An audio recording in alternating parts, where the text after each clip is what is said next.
see it. And we are live. Thank you so much for tuning in to the Radio Takeover with D Rivers. This is the Sunday edition. Thank you for tuning in. Those of you who are overseas in Spain and Italy and England and all over the place, and especially the United States, thank you everybody for tuning in. I have a very, very special guest today. I've met this young man about, I don't know, I say maybe 6 or 7 years ago. We both were on the same show. Mm-hmm. It was sponsored by Sean Rayford and One Gone. Mm-hmm. It was called Jamming on the Delta King. Yep. And we were on the same show together. And let me tell you something, ladies and gents, this man had me dying. I mean, his stand-up was it was off the chain. He had people just dying, just laughing away.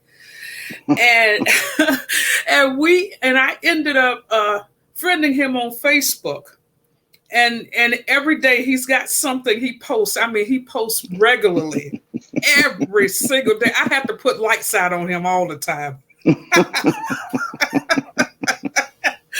This is Cedrick Bernard, but he is known in this area as NUF CED when he's on stage. How you doing today, CED? I'm blessed, Queen. How are you doing today? I am doing very well, very well. And, I forgot to also mention that you're an entrepreneur, and I do believe you are wearing one of your products. Oh, yeah, one of my shirts. God is the plug. Definitely. Yeah. Yes, he is. So, go ahead. Oh, no, you go ahead. I was just saying, it's one of my shirts.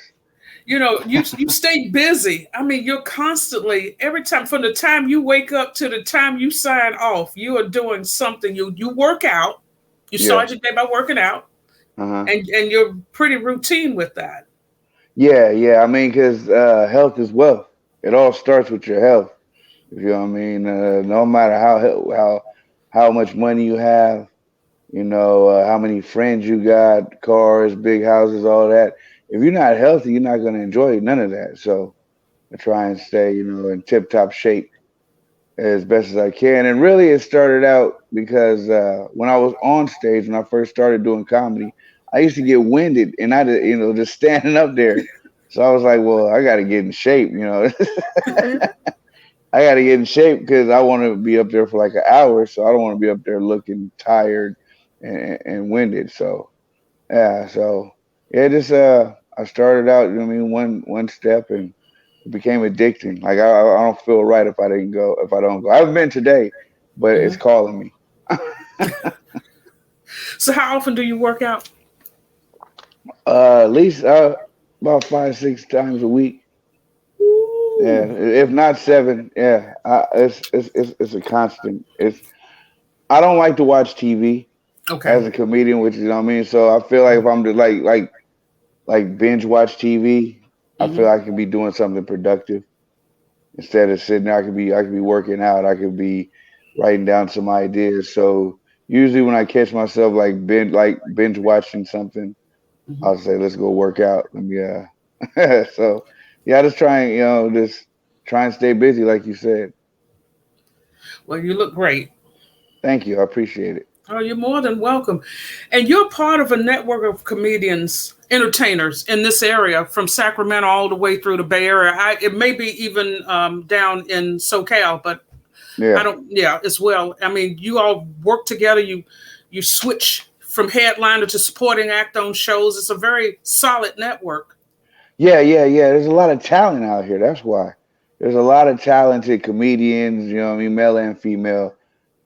From Sacramento to the Bay Area. Me personally, I try and network with anybody. I just try and network with anybody. They say, say no network. How's the saying go? I can't think of no network. It'll come to me in a minute. I'm sorry. That's all right. But yeah, you have to network. So you never know who you're gonna come across. I mean, that person that you think is a nobody today may end up being a tycoon, in 10 years. And you befriended him, and now he's putting you in positions that nobody else could. So it's just, and it's not just about that. I just like, meet new people. But yeah, the Bay Area Sacramento comedian uh, circuit, it's a lot of challenge. You guys got brothers like you got like Mario Hodge, Mm-hmm. Rico the Great, Lance Woods. You got Carisha Baz, man, Tristan Johnson. I can sit here. We can do a whole interview. I can just name off a bunch of brothers. You know what I mean? Regina Givens, Mm-hmm. Shanice, Kimberly Williams. There's so many talented people out here that it's like wow. You know what I mean? Like, and we're gonna blow up soon. You know, I'm gonna make sure of it. Drew Burks. Yeah, Drew. Yeah, I keep forgetting. Can't forget about Drew. Man, he's the host with the most. Yes, he is. And and Whiteout. and, and yeah, White Out. Yeah, Mm-hmm. those two brothers. Those are not only comedians. Those brothers are promoters also. So Yes, they not are. only do they you know what I mean make people laugh, but they put people on also. They employ other people. They help vendors also. They help other people get exposed. So yeah, there's a lot of those brothers too. You know what I mean? So I'm thankful for those brothers. If it Oh, wasn't for them, absolutely. nobody, we wouldn't be having this interview. You know, I want to address the elephant in the room as a person who enjoys comedy, and I've been to more than one comedy club in my life. Mhm. It's the 2 item minimum. You know, I have met people who complain about having to not only pay a ticket, but Yeah, they get in and why do I have to order 2 items? And from my and jump in anytime you want on that, but my understanding is that those lights don't pay themselves and the building doesn't pay themselves either. exactly. And some of those tickets, you may have like a $10 ticket. Some people get them. A lot of them comedy clubs, they don't Hmm. make no money off their tickets. Ticket sales. You know what I mean? A lot of them they give them away. You hear it on the radio all the Hmm. time. They're giving away tickets, so they don't make their money off of ticket sales. That's not where they make their money. You got to pay the comedians. You got to pay the lights, like you said. You got to pay your employees. There's a lot of people that get paid. There's a lot of things behind the scenes, and I mean, 2 items like how bad is that? You can get 2 things of water and you'll be good. Hmm. It's not like they're forcing you to grab the top thing on the menu. But see, a lot of people are worried about other people's perception of them, so they'll Hmm. think other people are watching them, so they gotta ball out when they get in the public. So that's why with me, when they say 2 item minimum, I'm Uh, ordering water. I already ate. You know what I'm saying? I already ate before I got there because I know the game. Yeah, so I know the game. So I eat before I get there. I don't drink alcohol. So right. yeah, water for me, and I'm good. I'm solid. You know, an appetizer. So, just if somebody comes in, get an appetizer, some chips, whatever. You have to keep. That's how the building stays open. Yeah, You but know. also when you come out, like, if you're on a date, don't you want to feed your date? Like, like you want to, like I would, I personally, I would ask you, like, you want to drink, because usually a comedy show is maybe an hour, 2 hours, Right. 2 hours long. You're not gonna get thirsty in those 2 hours. 2 drinks, that's it. You would drink, you know what I mean, like 2 drinks a piece. It's not. I mean, somebody complaining about that. We just got stimulus checks, y'all. Out here buying crab legs and stuff. They can afford a couple drinks.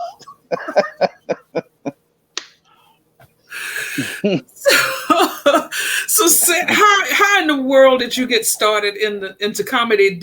Was it your calling, or did you stumble into it? How did you get started? Why comedy? Honestly, I always tell people when they ask me how to say this is God's plan. I'm just a vessel. Honestly, honest story. I was at my friend's house and we were watching the Battle of the Bay, Raiders Hmm. versus 940 football game, and Hmm. they had, you have like little pools or whatever, number pools and whatnot. We were doing one of those, and the guy was like, "Yo, man, good luck to everybody." And I was just being a smart ass, and I was saying, "Well, I don't believe in luck because it's not in the Bible." I was like, Right. if the word luck was in the Bible when Jesus walked on water, somebody was like, "Man, that's a lucky motherfucker right there." And like That's the right. whole room started laughing, and one of the guys there, his dad was used to be the manager for Jamie Foxx. Okay. Yeah, and he was like, "Man, every time I'm around you, brother, you're like the funniest dude in the room. You're not trying to be." He's like, "You ever thought about being a comedian?" And I was like, nah, never thought about it. I was like, nah. But when he said that, it was like he planted a seed. And like from that day forward, like I remember the next day I got on Facebook and I was like, what do you guys think about me being a comedian? And people were like, yeah, yeah, yeah. And they're like, you know what I mean? Like, people were telling me where I could go to open mics, and finally, like, I just went to open mic in Vacaville out here in Mm-hmm. Northern California and gave it a shot. And yeah, that first time was pretty wild. Uh, Wait, well, you that, you oh, go ahead. Go ahead. No, go. Keep oh talking. no, Go ahead. I'm sorry. Go ahead. No, I'm listening to you. You go right ahead. Oh, I was saying like that first time on stage, I was just saying I remember because I was gonna quit after the first time. Yeah, like that first time I got up there, like I think I remember like two jokes. Then I Right. started sweating profusely, and like I was looking around because it's not what I expected. I Right. expected to go up there, and I was gonna be Eddie Murphy, delirious, and even like they're jumping from the rafters, and like there was a couple chuckles. So Uh, and I started sweating profusely. I'm like, all right, thank you very much. And I got off stage as fast as I can. I was like, I'll never do this again. What the hell was I thinking? And I remember the host, brother named B.A. Hunter, he came up to me and he was like, man, come back next week. You got it. He was like, you got something. And I thought he was just trying to clown me. I was like, man, this Joe right. don't know what he just seen, but nah, I'm not. But then something said, go home and write. Just write down some ideas and then come back. And that's what I did. It's been on ever since. So, were you? And I know you've heard this question a lot. Were you the class clown in school? I've got to ask you this. Yeah. Okay. Yeah, most definitely. Yeah. I was. Yeah. Me and my best friend, my brother, Phil Jackson, Waxy Gordon on Facebook, Mm-hmm. also my personal barber. Yeah, we've always been class clowns or the funny duo. We've always been the funny duo. I was the only one that wanted to take it to the stage, but yeah, I've always been smart mouth, quick witted, all that. They call snapping and clowning in class and all that. Yeah, I used to travel to different schools and Okay. challenge other kids to, clowning contest or whatever, capping contest. Yeah, so it's always been in me, I guess. But honestly, I Yeah. have tremendous stage fright. Are you serious? Yeah, I get scared every time before they call my name. I'm so scared. I get to where I'll be like, man, I should just leave. If I leave right now, they won't even notice I was here. That's why I say it's God's plan. Wow. I can kind of understand that. I can Yeah, understand that. But once you hit the stage, you there's can't no turning back. there's no turning back on it. Yeah, and then once I hit the stage, it's like all that. It's like the fear goes away. Man, there's no fear at all. What are they gonna do? Throw me into a pit of lions if I don't make them laugh? There's no fear. I don't. It's ironic to me. Like I'm scared to fly, but yet I jump on planes to go. Yeah. You know what? Speaking of that, you also travel. You don't just stay in the area. You go No. wherever they tell you to go, or Yeah. Yeah. wherever the calling is for you.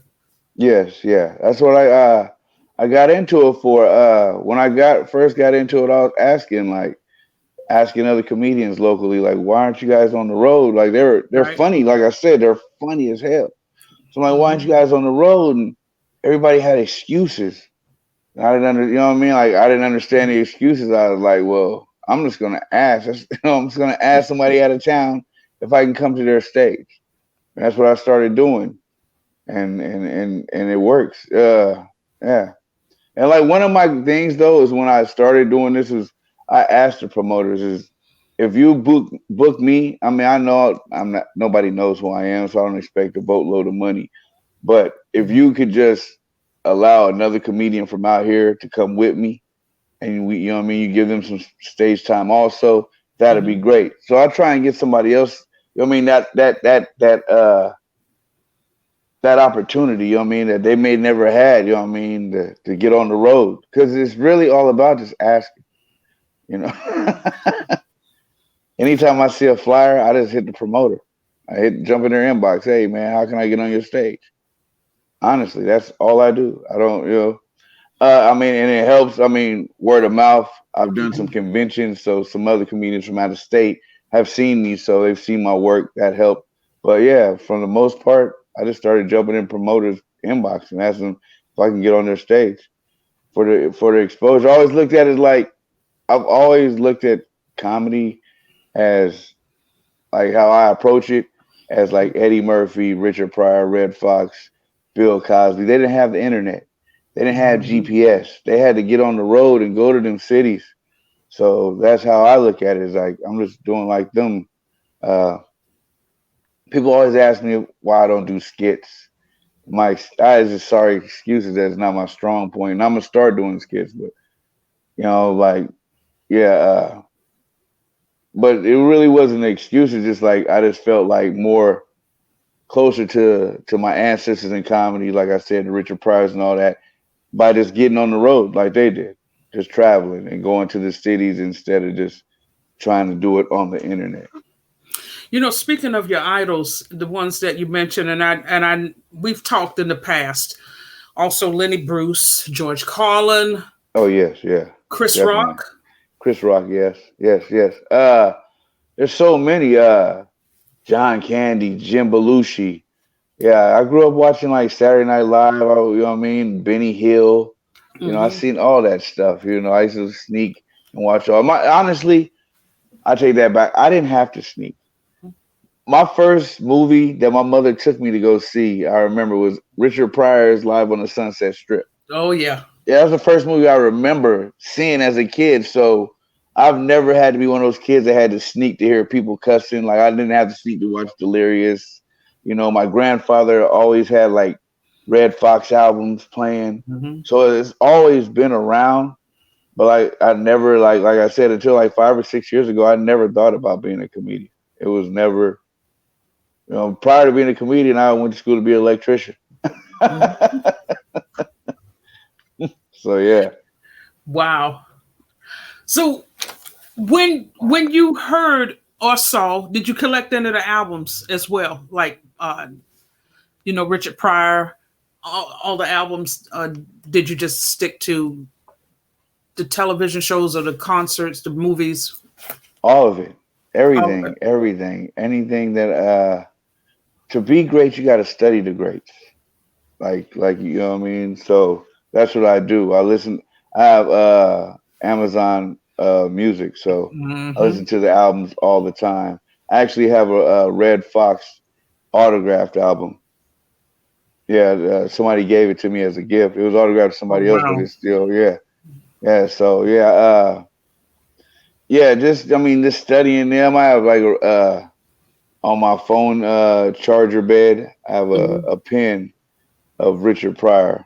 So yeah, you have to surround yourselves with them. You know what I mean. Just starting out, I tried to. You start out trying to be like some of them. I mean, I can't Hmm. be enough said without trying to be like them. That's who. Like I said, my first set, I thought I was gonna be Eddie Murphy Delirious. I was Hmm. gonna set the house on fire, and that's not what happened. So yeah, like I watch them all. Like I remember as a kid, I used to tape them. Damon Wayans, you know what I mean? HBO's had them Hmm. 1/2 hour specials. I used to Yep. tape those, you know what I mean, and watch them over and over. And Def Comedy Jam, I remember Hmm. watching those, staying up at night, watching Def Comedy Jam, and just yeah, just even used to remember watching like the comedians, you know what I'm saying? Sinbad. I used to watch Sinbad on Star Search with my Yep. grandma. You know Hmm. Yep. Yep. so yeah, like it's always like I said, my mom took me my first movie, and I've always loved comedy. I just like I said, it just never in a million years I never thought that I'd be able to make people laugh. I never thought I'd be getting paid, definitely, and traveling to do this. Well, it's just like this is like a dream come true. Well, I have watched you ascend from the time we did the jamming on the Delta King. I mean, you've been going up and up and up and up. And one of the things that I saw and that I admired in you is your businessman skills. Oh, I mean, you don't stay down for the count at all. You're like, you're doing this, and then you're doing this, and then you're doing this. Can you explain? Yeah. Uh, one of my other heroes is Warren Buffett, Okay. and he says you know there's everybody says seven, but I think he says several streams of income. So that's what I try and do. I have two little girls. I call them my superpowers. One's Mm-hmm. 15 and one's 10, and I gotta set an example for them. I mean, I'm trying to break a curse. Nobody in my family's ever been Mm-hmm. a millionaire. I'm trying to be the first one. I'm trying to set a precedent for them. I tell them all the time, every day, every day. They don't live with me, but I talk to them every day, and I tell them we're gonna be rich. I'm gonna make sure you guys are rich. You know what I mean? I do it for them. All this is for them. It's just set an example. So if they see me being lazy, they'll be lazy. That's how I feel. Yeah. It's. I just have a go after it mentality. I haven't always been like this. I used to be the laziest person in the world. It's just that it is now. It's just like now as I'm older, it's just like why not go for it? Why not chase your dreams? It's easy to go out and go get a 9 to 5 and just fall. You know what I'm saying? Fall in line. And live do the 9 to 5, raise your kids. Work until you're 65 and retire. And then they die or whatever, and they throw you. You know what I mean, throw you in the dirt. No, that I don't want to do that. I don't want my kids to do that. I don't want my grandkids to do that. I don't want my great grandkids to do that. I want to put in the work now so they can do whatever they want. And even if Mm-hmm. I don't make it, they'll see that, you know what I mean, that I went after my dreams. And it's in them to go after their dreams. So maybe their dreams will come true. You know what I mean? Like I know I'm gonna make it, but just yeah, it's bigger than me. Like all this is really about them. All this is just set an example for my kids and anybody else watching. Like Right. I have a lot of friends, that'll tell you my backstory. I used to be in these streets, knucklehead, all this. Mm-hmm. I mean, in and out of jail, everything. Mm-hmm. And then it's like that's easy. That's why I try and be so positive, because I've done dirt. I've hurt a lot of people. You know what I mean? Maybe physically, mentally, I've hurt a lot of people. And now the rest of my time here is just I want to help people. I want to uplift people. I want to make people feel good. I want to love people. And that's what it is. That's what it is. Like I said, this is God's plan. I'm just a vessel. I just the work ethic is him. That's what he put me here. It's like it's time to work. What else is there? You know what I mean? Like, and it's not really work. That's what's so. What people see, they say you're always busy. I'm having Mm-hmm. fun. Everything I do, I have fun doing. If it wasn't fun, I wouldn't do it. Honestly, I do. I mean, everything I do, I have fun doing. Whether it's working out, whether it's eating right, being with my kids on stage, helping somebody, working on my clothing line, whatever it is, I have fun doing it, and that's what it's all about. Yeah. So Wow.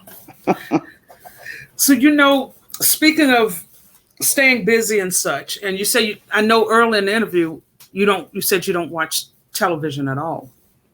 I watch sports. Sports. Well, that's a good Yeah. thing.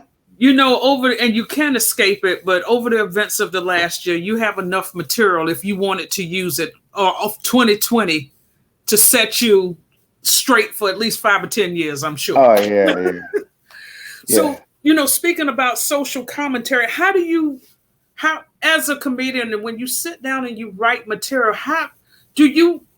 does it ever come to your mind, I'm going to offend this woman in the audience because I said this, or I'm going to offend this guy because I said this? How do you write? Or do you think about it? You say, hell with them, I'm just going to write. Can you explain that? I can't please everybody. So my motto is my motto is, and I tell everybody this: fuck with those that fuck with you. Excuse my language, Go for it. but yeah, if they get offended, they can get up and leave.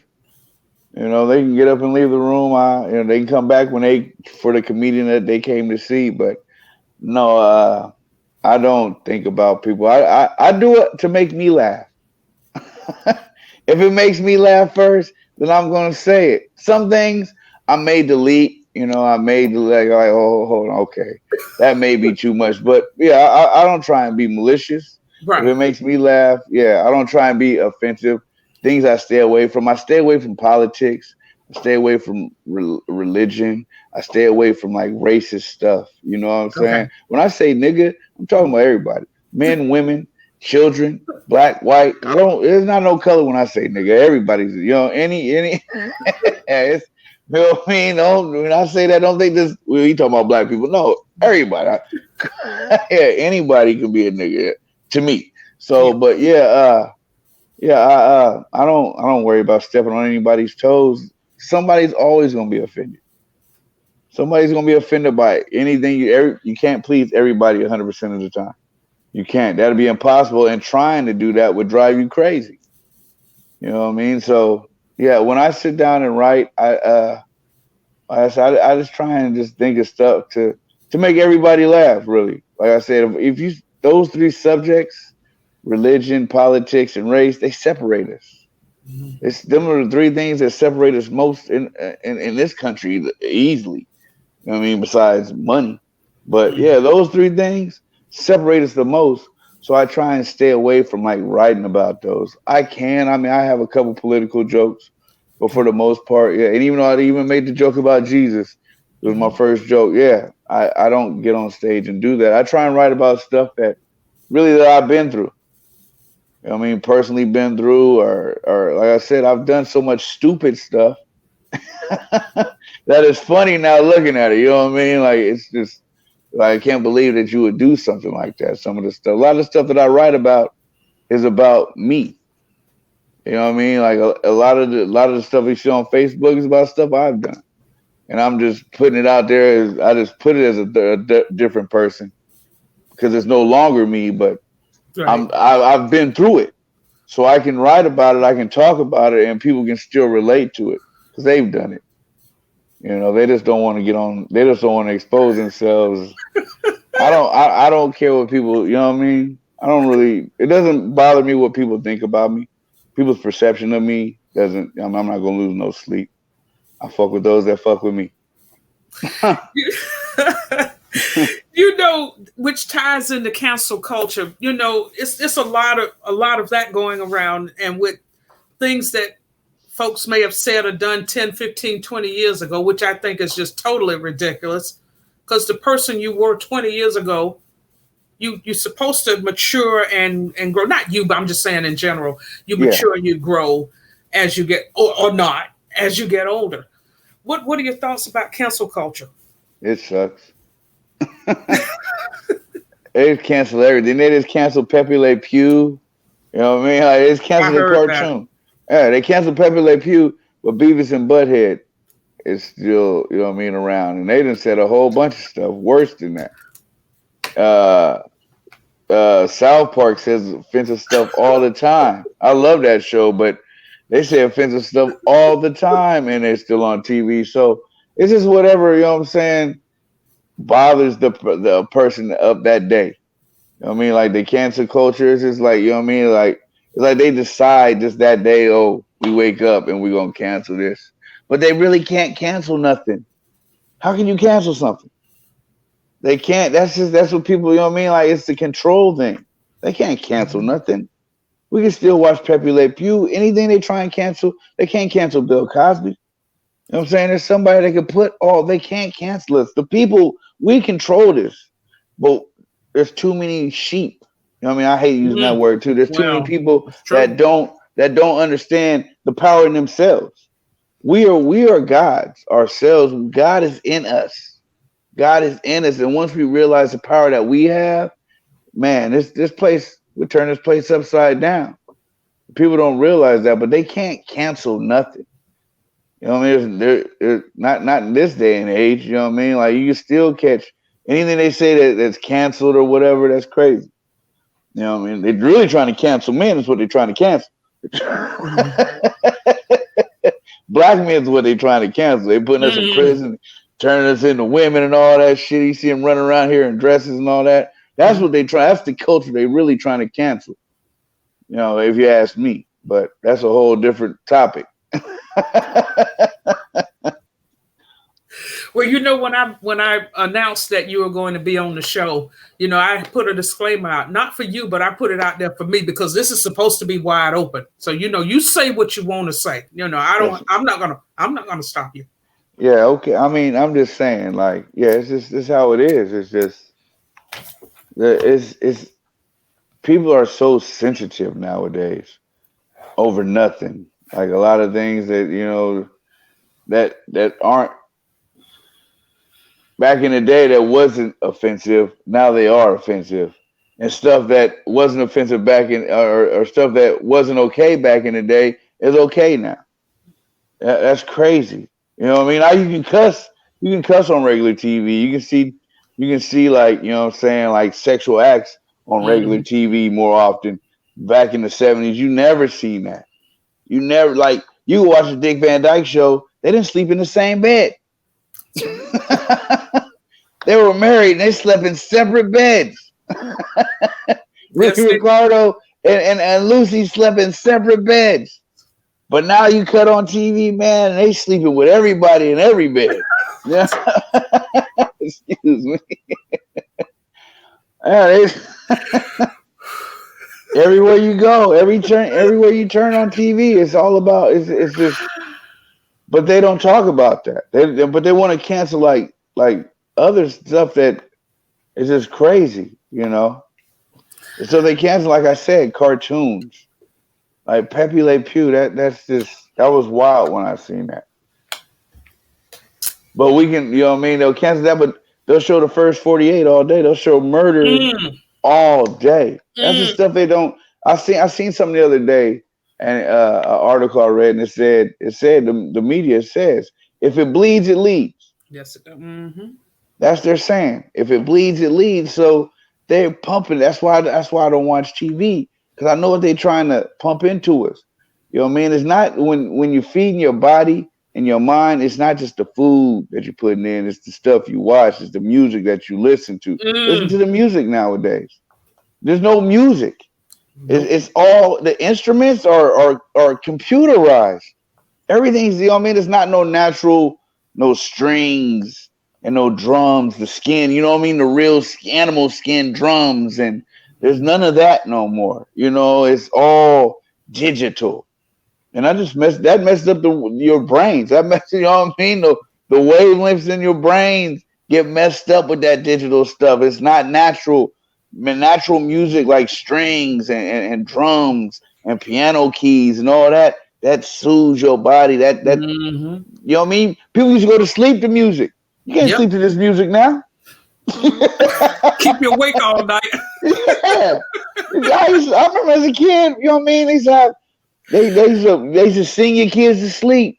They don't do that no more. Nobody's singing that, you know what I mean? They don't have that type of music. It's all digital and it messes up your brain. It scrambles your brains. You know so yeah. I've been preaching that for years about that music. Man, it does. And it is, you can, Yeah. you know, if you step outside the watching the TV screen, you can actually, like you said, you can see the programming. Yeah. It's, you could really see it. Yeah. The way they start out with the media, how they lead the stories, how they interview the people, they try to find the most anti-intellectual person to interview. Yeah. And then they have to see all these scenes, all the blood and the gore and the guts and all that stuff, and it's a constant just Yeah. beating of that. It does a lot to a person. We didn't see that growing back in No, the 60s and 70s. You didn't see nobody no, getting killed on TV. no, You can see that all the time. no. I see the video. I to this day I've never seen Mr. Floyd get. I never watched that video. I never seen that. I never wanted to see. I've never there's a lot. I don't watch those videos. I feel helpless. There's nothing I can do. So why would I watch that? And I don't want to feel that pain. Right. You know, I've been to his hood. I went to Houston and I visited his neighborhood, and I paid my respects. But I couldn't watch that as a black man. You know what I mean? As a father, I Right. wouldn't have been able to. I mean, it probably. I mean, I know. I'm sure people to this day are still traumatized from that Oh yeah. and don't realize it. And they keep showing that. You know what I'm saying? It's not a coincidence that they keep showing us get killed. I Nope. mean, everybody keeps saying, "Well, they shot a white dude." Well, why aren't they showing that? Why aren't they showing nobody else? They keep showing us though.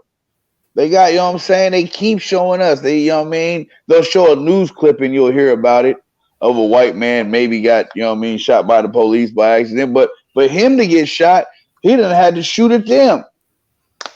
You know, they can go into churches and movie theaters and shoot the whole damn place up and get a Burger King. We try and Mm. sell cigarettes to feed our families, and they choking us out on the concrete. It's all it's all, you know. It is what it is.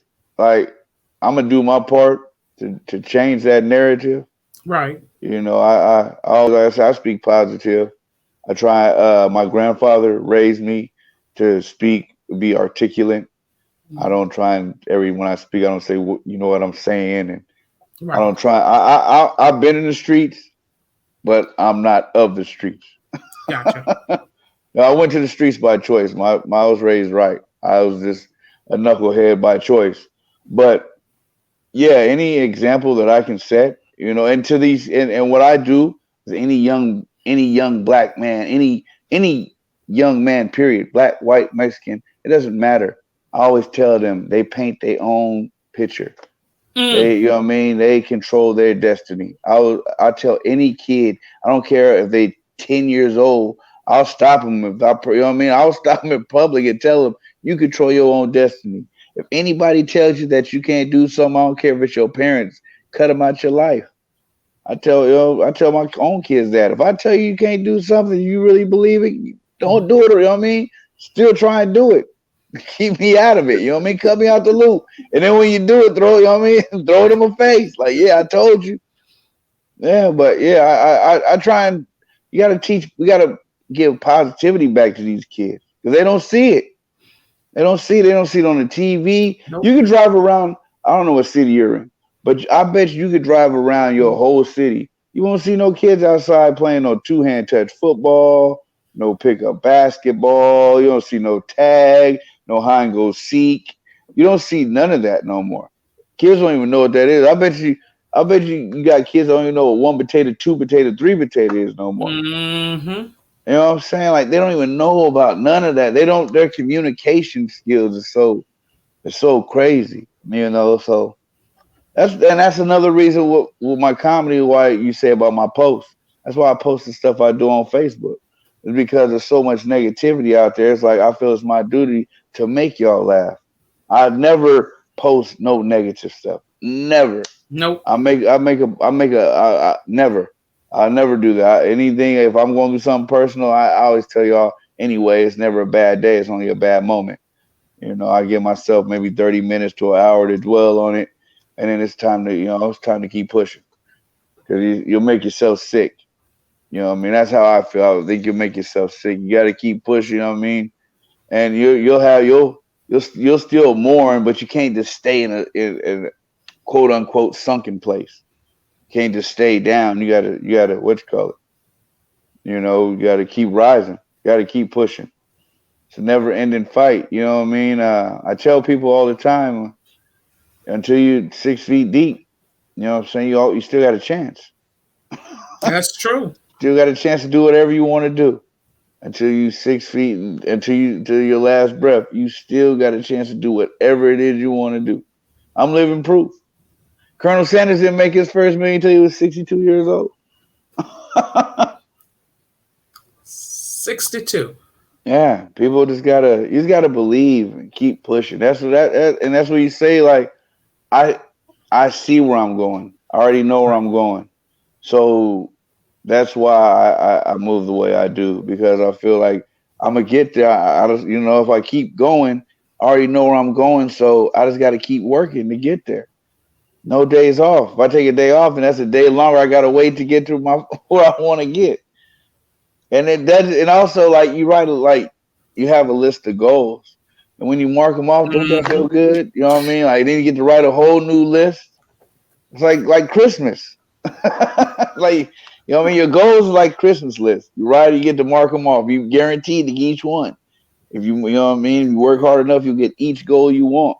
And you mark them off, and then they get to start a whole new list. You already got all that stuff that you wanted. Now you get a whole new list of gifts that you can go out and get yourself, that you can achieve. And yeah. And then you inspire other people. When you got people around you, you inspire other people to do great things. And that's what I try and do is just inspire other people to do great things. I got, I mean, I offer my friends, anybody that I know, hey, I'll pay your first month to get in the gym. I'll pay for you to just come work out. You ain't gotta work out with me. Just come get in the gym. Take care of yourself. You know what I mean? It's about leaving this place better than it was when we got here. For me, I Right. gotta, what I mean. I just want to leave it better from when I can't. I mean, I don't know if I can change the whole world, but I can do my part. I can change. You know what I mean? The people in my Where you live. world. Hmm. Yeah, yeah, exactly. And I can set examples. You know what I mean? Of just how it should be. I want to ask you because you're a giver, and I know you're a giver because we're on Facebook, and I see you're always giving advice about business. Mm. You're giving advice about just life in general. Can you elaborate a little bit more on the giving spirit? Why is it so important to you to be a Uh, giver instead of a taker? Because there's a lot of takers out here. because I took so much when I was younger. So what I mean. I always take. I always felt like a user. I gave to my friends, to my homeboys. Right. You know what I mean? The people that I knew personally, I would give to them. But Right. now it's like it feels better to give to everybody. Because you never know what somebody's going through, and I can't take it with me. Once I'm 6 feet, you know what I mean? What if I share that, then somebody else may take it and share with somebody else? You never know what they're going to do with it. It's about being more selfless. And this is what God put me here to do. I don't. I just feel like, yeah, just if you just, you know what I mean, like the more we give of each other, you know what I'm saying, the better the world will be. Everybody's trying to take. Everybody wants to be, Hmm. you know what I mean? Everybody wants to be number one. Everybody wants, to be on top. And I'm not all about that. I'm just, I want to see everybody happy. That makes me happy. Seeing other people happy, seeing y'all laugh, seeing other people laugh, seeing people, that makes me happy. That gives me joy. And why, you know what I'm saying? If I can keep doing that, then that's what I'm gonna do. It's if it's business advice, if it's a joke, if it's a hug, if it's monetary, whatever, if it's a fitness advice, whatever I can do to help somebody, I'm willing to, because the reason I am the way I am is because somebody helped me. We all the way we are is because somebody helped us along the way. Hmm. We didn't get this way. Somebody poured something into us, whether it was knowledge, whether it was, what I'm saying, love. We all, what I mean, are developed from somebody giving to us. So, yeah, if we want to make the place better, then we should give the good stuff. There's a lot, like I said, there's too much bad stuff out here. So I'm gonna try and give as much good stuff as I can. And I'm a person, like I say, I don't worry about what nobody thinks about me. I don't care what nobody says. So it makes it easy that way too. Yeah. I want to ask you about when you're sitting down and you're writing your material. And, you know, as long as I've known you and any other comedian that I've seen around, I live in Sacramento, by the way, between Okay. Sacramento and whether it's the Bay Area or whatever. When I go to see a comedian, I do not. I Oh don't. yeah. Yeah, I don't do that. I may snap a picture of you, but I Yeah. would never, ever, ever tape and post it on Facebook. Could you elaborate a little bit about that? I mean, because some people lose money. You never know. Some people, like you, if you, they may be practicing some material for their special. So if you're recording and you're recording their special, then you dropping their material before they even get a chance to sell their product. It's like, it's like stealing. Me personally, I don't mind. I personally don't mind. People are there. They paid their money. But like some comedians, I understand it. Like, you like, and then also, are they really fans? There might be some comedians in there filming you, and then they go home and take it and flip it and remix it, and you know what I mean. Next thing you know, people are accusing you that stole somebody else's joke that you originally Mm, taken. So yeah, mm, yeah, a lot of comedians, they don't like people being recorded for the fact, like I said, like and then people will record you. You know what I mean, they can record a whole bunch of comedians, right? I mean, and then they can put it like, well, back in the day, they would put them on DVD mm-hmm, and sell them. And then the comedian's not making no money off this, but you out here selling. You know what I mean? Say like, well, Punchline doesn't allow it or something, but say to right. Touch a Class, when they bring in comedians and stuff, like tonight they'll have Skills Hudson from Mm-hmm, Vegas coming in, and they've had Tiffany Haddish and stuff, and they don't mind you recording. But if you record enough people, you put a best of that, and they telling some shit that ain't nobody else heard, you make you some money, and they ain't getting nothing from it. You know what I'm saying? We're not getting nothing. You over there bootlegging over and over and over, and yeah, we don't see no residuals. This this this this is the hardest art, and the least gratifying. It's fun. We love. You know what I mean? When I say it's the hardest, it's so hard to get up there and make people laugh. You know what I mean? Because there's so many different people, personalities in the crowd. mm, You know what I mean? It's different, you know what I mean? Different races, different ethnic backgrounds. So to make people laugh is already hard enough. And then these some bitches don't want to pay us nothing, you know? So it's like, oh, you're just a comedian. So you have to get TV credits and all that to get the big money, or have this huge following to get the big money. So yeah, it's just like, you know, some people, like I said, it really boils down to them like trying to have their material. So if they decided they wanted to make a DVD or have a special, they mm-hmm, can put it out there, and they ain't got to worry about people like, oh, I already heard that joke, or oh, I've mm. heard, you know what I'm saying, won't you want to had this already on his. He been telling that joke forever. You know, that's how it is. So, yeah, Speaking of that, when you're writing your material, how often, if you met someone who's just starting out and they would ask you that question, how often do you rotate your material? How long do you put it on the circuit and then give it a I rest? keep saying it. If I, me, Mm-hmm. I I have a lot of. It all depends where I'm at. Okay. If I feel they've heard it enough, if I've been like Touch a Class, there's certain jokes I won't say there no more because that's my comedy home. So I try and come up with new stuff there. On the road, I have a set that I stick to. That if they've never heard it, you know what I mean, like this week I'll be going to Cleveland. They never heard my set, so I'll be doing my set that I've been doing for the last. You know what I mean? It's not just the same old set that I've been doing because I've tweaked it over the Right. years. It's Right. gotten better, and it's longer. But yeah, I just seen where Steve Harvey said, he been telling us, say he's told the same jokes that made him $10 until it made him $25,000.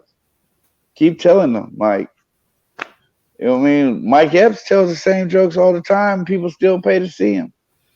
It's really about your personality. You know what I mean? A lot of comedians tell the same type of jokes over and over. They mix them up. But your fans, people are gonna mess with you. Like I said, I fuck with those that fuck with me, and that's what it basically is. They're gonna still mess with you regardless because they enjoy your material. Comedians only come around maybe once, twice a year. You know what I Mm-hmm. mean, when they're on tour or whatever. So if they come to your city and you're a big fan, you're gonna come out and see them, even if it is the same stuff. I mean, as a musician, Mm-hmm. how many times you ever been to a Stones concert? Mm-hmm. Mick Jagger done sang the same song. And them the favorite ones. Them your favorite ones is the old ones. We don't want to hear the new stuff. Nobody ever say that about the musicians, though. Nobody like, God damn, how many times Michael Jackson gonna sing Billie Jean? Nobody ever said that. Everybody can't wait. Once that boom, boom, boom, boom, boom, we act like we got Motown 25. Everybody break out their gloves and start moonwalking all over the place. But yeah, let a comedian say the same. Oh, he keep telling the same joke. It's cold. It's a cold game.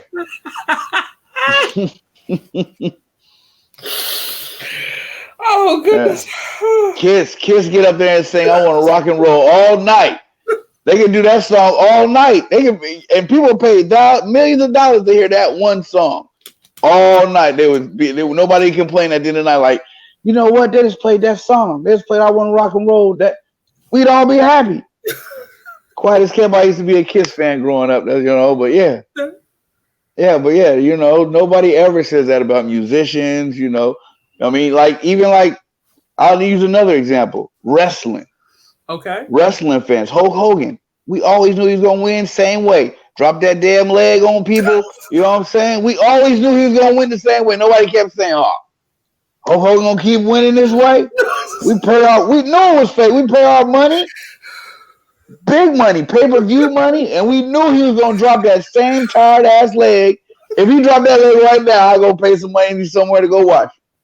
But let a comedian tell the same joke and we get crucified. We telling that same joke.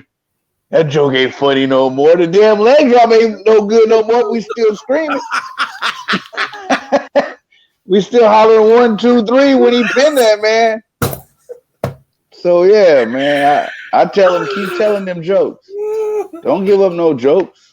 Nah, don't give up. Keep telling your same jokes because they're just gonna get better. You're never gonna tell it exactly the same. You'll come up with different tags and stuff. So never get rid of them. And I mean, cause you'll actually keep telling them because you may come up with something right then. While you're telling it for the 100th time. But speaking of that, hecklers. You're good at handling hecklers. I've seen you in action. You're really good at it.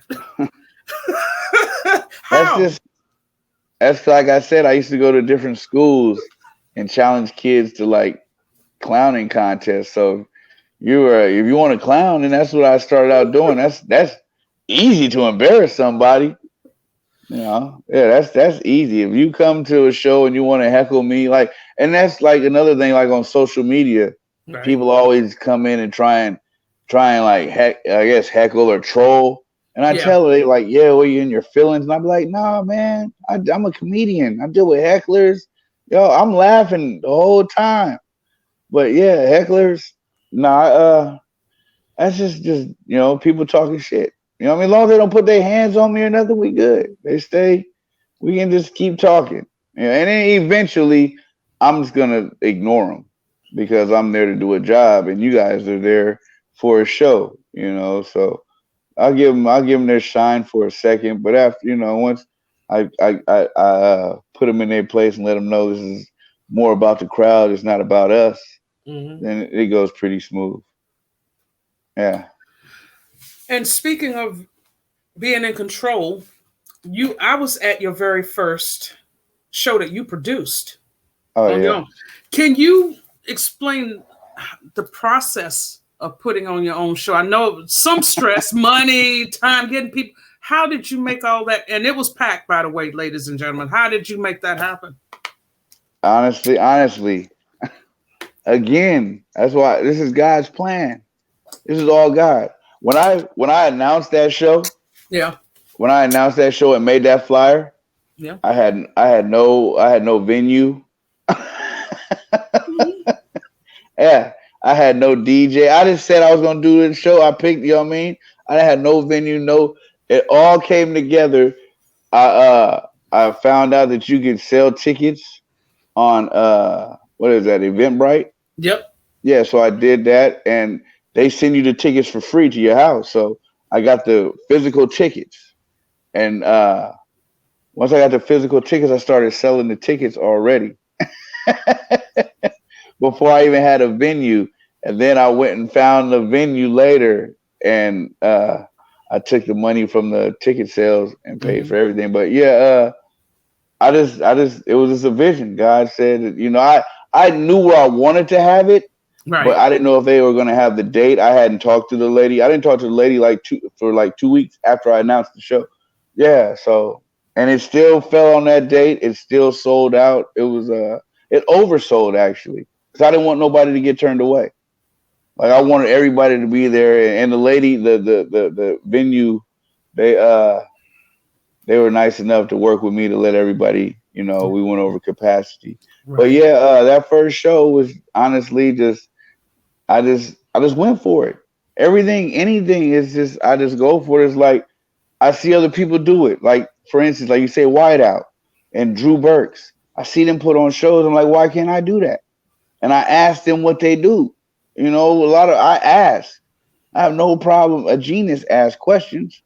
So I have no problem asking somebody with knowledge of doing how to do something. How can I do it? It's not no secrets. It's not like they're some brain surgeons. These are some brothers from Sacramento, Mm. comedians just like me that knew how to put on a show. And I was like, well, really, like I tell this to comedians: if you don't book yourself, who gonna book you? You know what I mean? Like, why not throw your own show? If anybody, musicians, if you're an artist, throw your own paint viewings and all that. Why wait for somebody to offer a spot for you? Make your own spot. There's a lot of places that'll rent spaces for you to have a little show. It ain't got to be 10,000 people. No, no. Everybody always wants that. We always want that Mm-hmm. 10,000 seat capacity. Yep. No, start out with 20 people. Because them 20 people may have such a good time, they run out into 20 more people. So now, you know what I'm saying? Now, and then they run out and they come in, and them 20 people, now you got 40 people, and they go tell some people. And it grows from there. Everybody, we're in this day and age of the internet where everything happens so fast. Mm-hmm. Everything seems like it happens overnight, but it doesn't. You got to grow this stuff. And if it does happen overnight, it's going to come crashing down just as fast. Look at all the artists that they make overnight, and then they come crashing down. You know what I mean? Just Mm-hmm. all kind of we've seen in the past. They build up these next best thing. Takashi 6ix9ine, that little boy. You don't even hear. Mm-hmm. You know what I mean? He was the hottest thing in the world. Blew him up. Then he got all kind of trouble. You don't hear about these guys. So it's all like I said. I like to plant seeds and watch stuff grow. I'm in it for the longevity.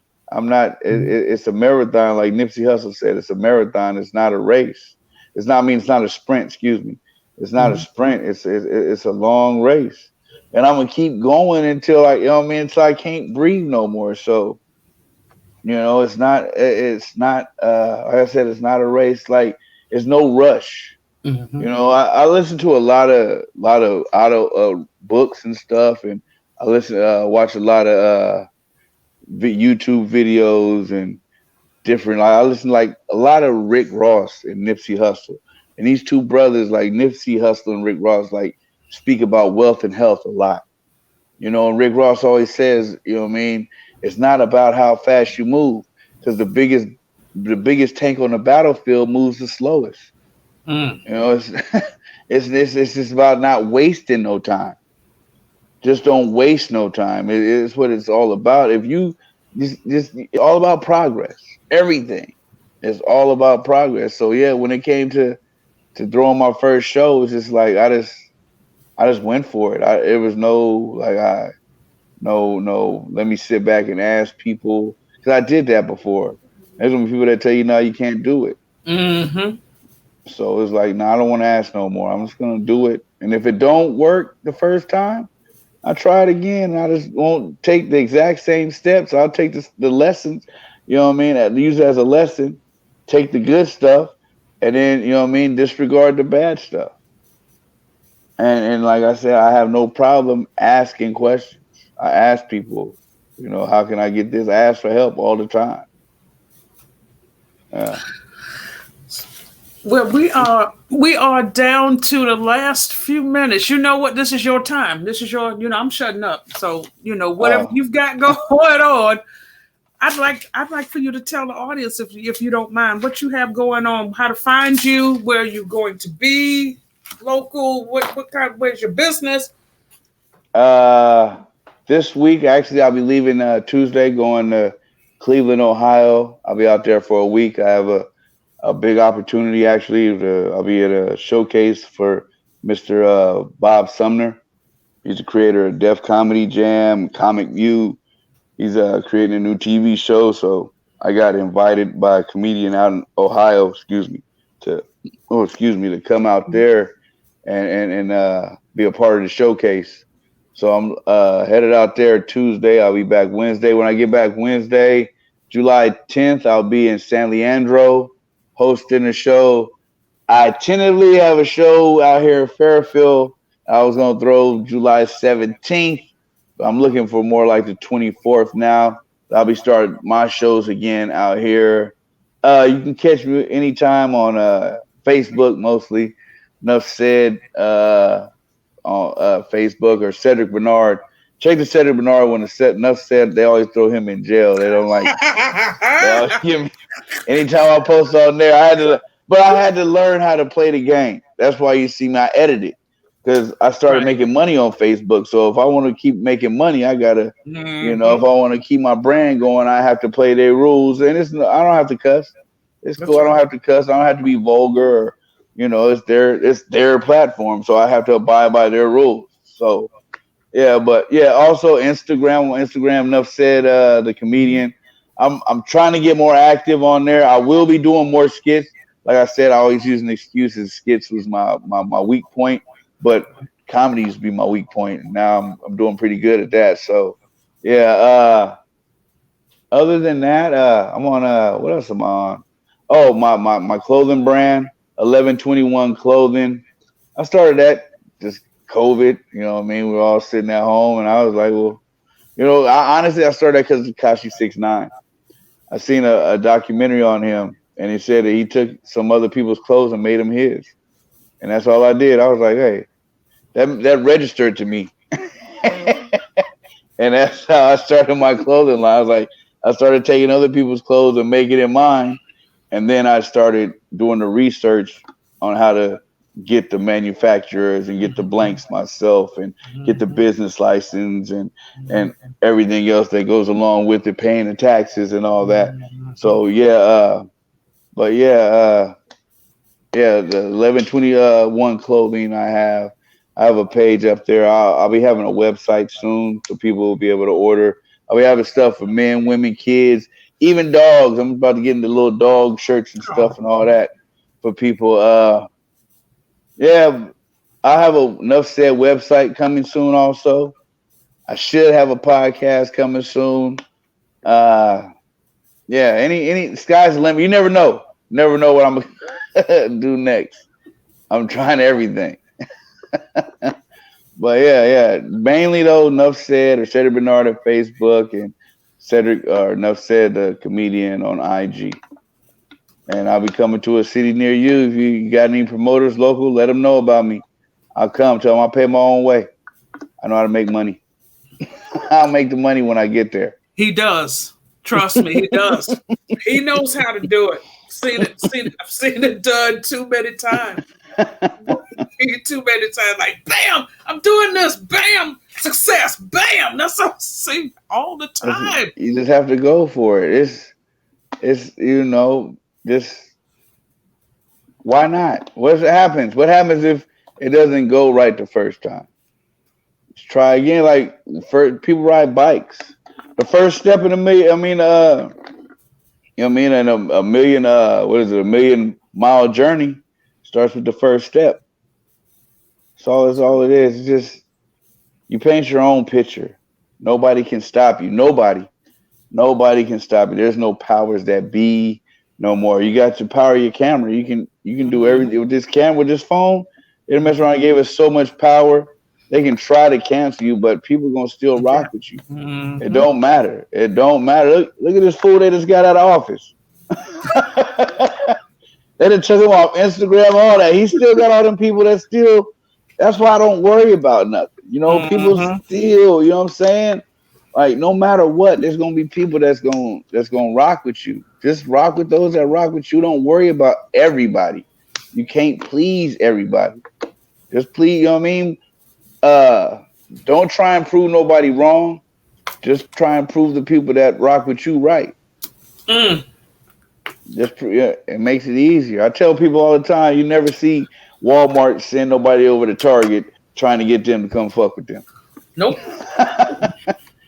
And vice versa. So Nope. just right, and it'll grow. I'm telling you, y'all will grow. Whether you musician, any kind of artist, whatever you do, whatever it is, you know what I'm saying. Put in the work, and in the fruits of your labor, you know what I mean. It'll pay off. Everything you want in this life, you'll have everything. That's what I believe. Said it has been an absolute pleasure. You got me laughing as you always do. Thank you. It's been a pleasure to talk with you one on one about your life and how just how you stay positive and how you surviving in this world like we all are. You've got a plan, and I think your mind is set on it, and you're Oh gonna yeah. do it. You're doing it. Not you're gonna do it. You're doing it. Yeah.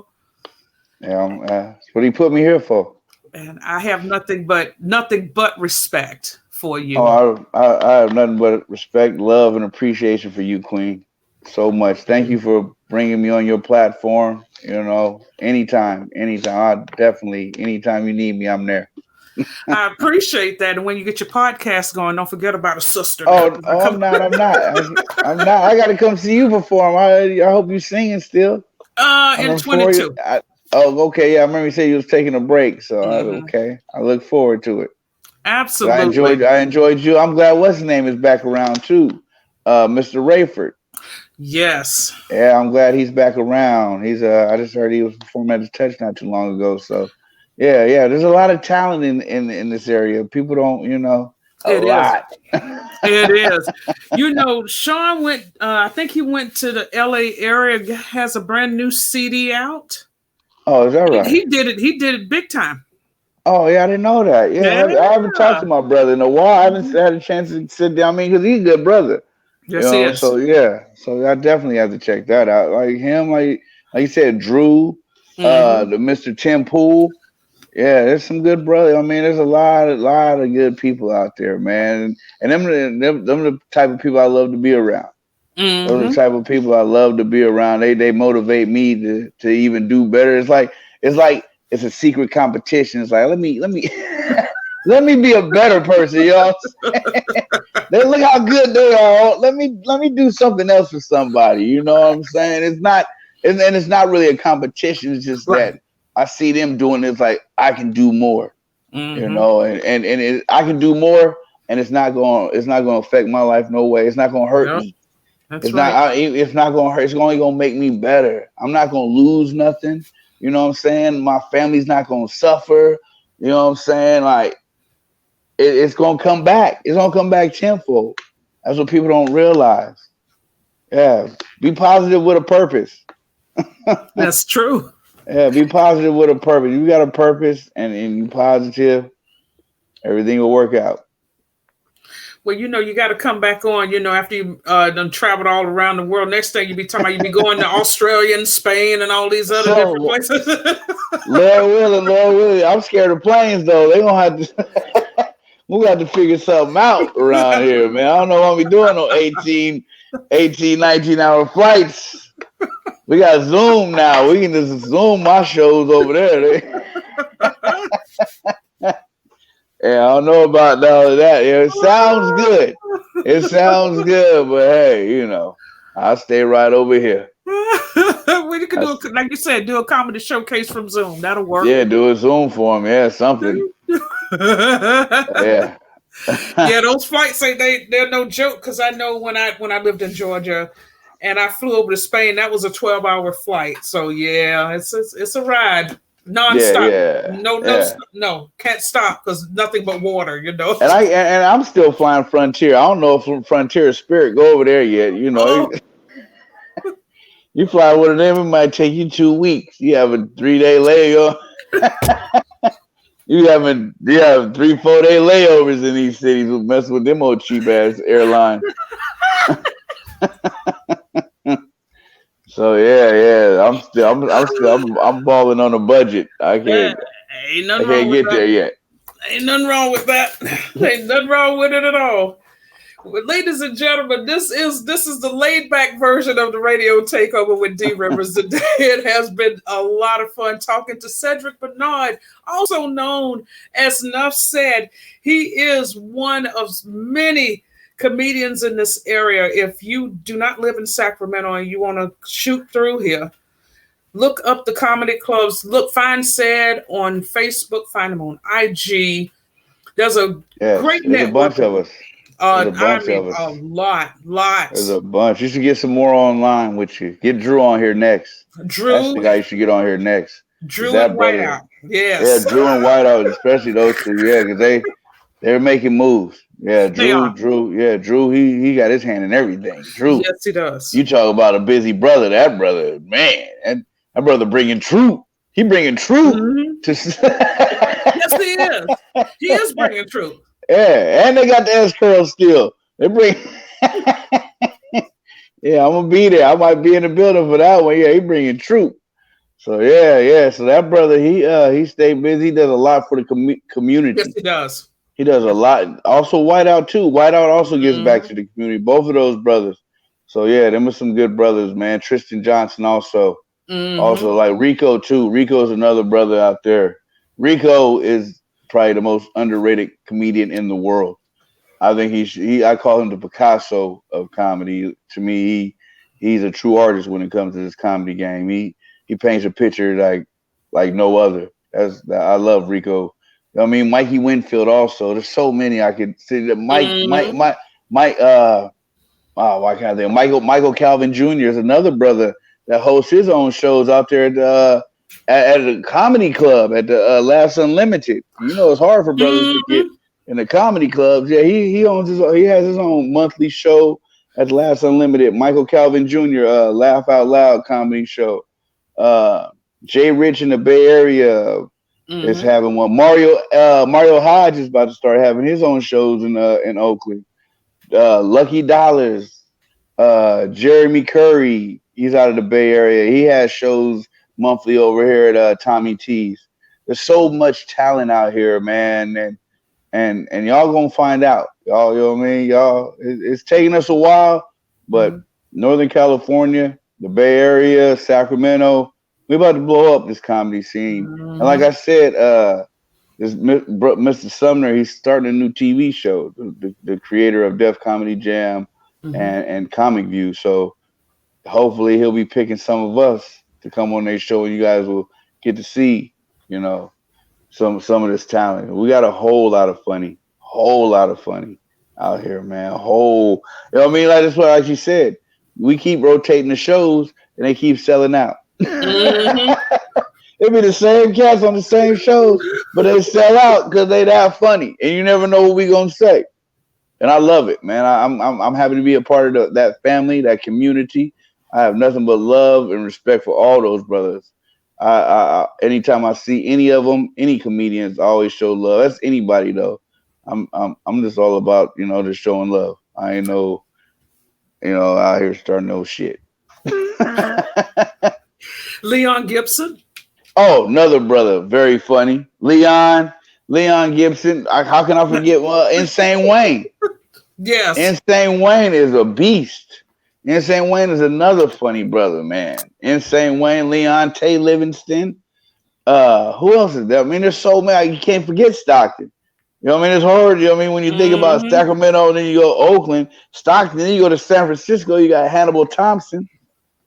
And in Vallejo, you got DC Irvin and G King out of, I mean, there's so much talent.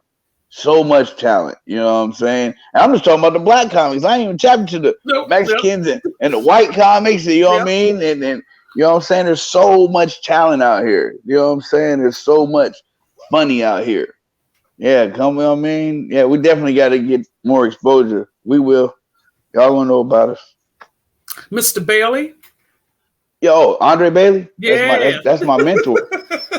Hey, Really? Andre, yeah, Andre. I would honestly, when I first started going on the road, I would call Andre before I got on stage and be like, "Hey, bro, I need that talk."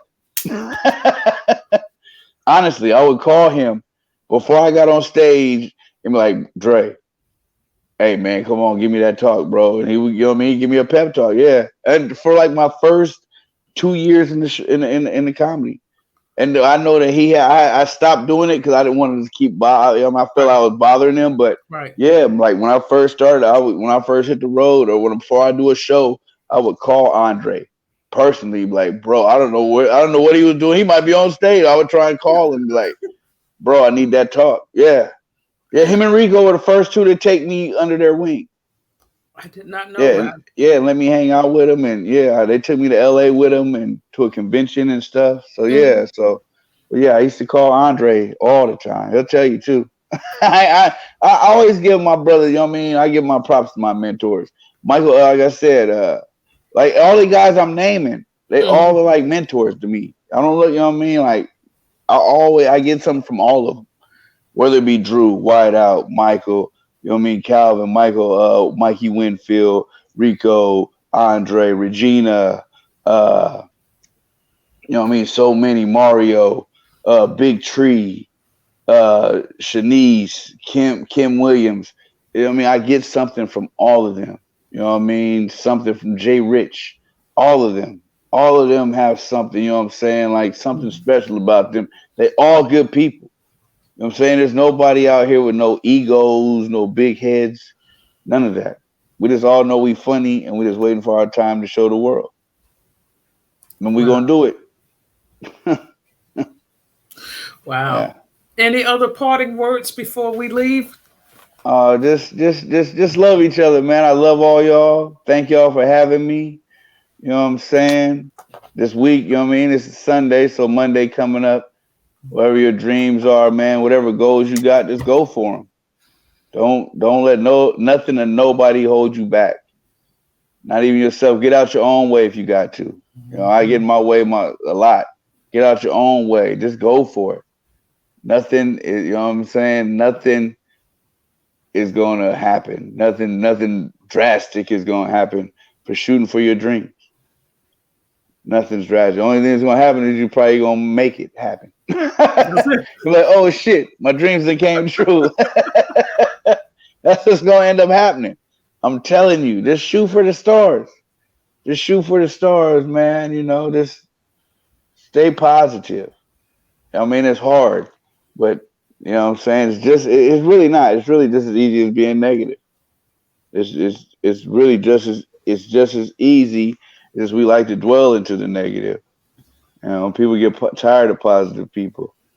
You know, that's why I don't have to worry about people inviting me all over the place. I ain't gotta go to a bunch of dinners and stuff. I don't invite this positive ass over here. Yeah, so yeah, they know if I come, ain't gonna be no fights at the barbecue. Oh, he gonna bring it up, man. But no, just everybody, man, have a blessed, you know what I mean, a blessed week. I thank you again, Queen, for this opportunity. I appreciate you. I love you, and I can't wait to see you back out there soon. Well, thank you so much. You know, you are the very first comedian I've had on the show. That's a lamb. That's you. That's Number right. first Hey, setting one. his history in the making. That's right. And you know, as soon as this show ends, I will be contacting Whiteout and Drew Bergs. Oh yeah, good. Them brothers, I'm telling you, Whiteout is and Whiteout is like he's on a whole new path right now. So Mm-hmm. Yeah. yeah, he's on a positive path right now, and it's awesome. It's awesome to see that brother like just see him shine. And Drew, what is so much you can say about that brother, man? That brother right there, that brother holds the city. He's so small, but he holds the weight on his shoulders, like you know what I'm saying. Like he carries Sacramento. That he loves that city. That he is He the does. mayor. He's the yeah. He's so tiny, but that brother got the shoulders of Hercules, man. And he He carries does. the weight. You know what I'm saying. You never hear him complaining about nothing. No. Never down. Nothing. He's always positive. Always in a good spirit, and that's why I love that brother, man. So yeah, definitely get them on. I'm definitely watching them. I'm definitely gonna. I know I'm gonna get some jewels out of those. I know I'm gonna get some. Mm-hmm. I'm gonna get some good game out of them. You know what I mean? So I'll definitely be tuning in for those. And like I say, I thought of you when I was, getting my guest list up, because I followed you for quite some time, and I see you as an inspiration. You are an inspiration to other people, and being on the show today definitely has proved that your heart is in the right place and your mind's there too. So you have nowhere else to go but, up. And I wish you the best of luck in everything that you do. I'll still be watching. Thank I'll you be very watching much. and laughing at those Facebook posts. I'm gonna keep it going. I'm gonna definitely keep it going. I'm gonna definitely keep it going. And no, audience, you just have to log on to his Facebook. I'm not telling any of his jokes because I can't tell him like he can. So you everyone, thank you so much for tuning in. And if you're catching the replay, thank you for tuning in again. Thank you, guys. This is the Radio Takeover with D Rivers. We will see you next time. Bye now. Bye-bye.